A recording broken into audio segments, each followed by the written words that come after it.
Hey friends, if you encounter this issue where Windows 11 is not fitting on the screen, then please watch this video. Now, here's the thing. Before coming to the solution, I want you to know the problem.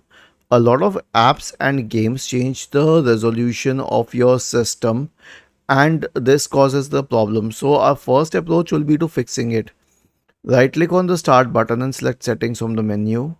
Now, you can go to the system tab on the list on the left hand side. In the right pane, select display, and then you can change the scale to recommended and the display resolution to recommended as well. Okay, this is how you can change the scale and resolution. But is this fix permanent unless you are dealing with the root cause? The answer is no. So what would we do in this case? We will do the following thing. Search for system configuration in the Windows search bar and open system configuration. Go to the services tab. Check the box associated with hide all Microsoft services. If any of the services checked, click on disable all, apply, OK, and then restart the computer. Was this helpful?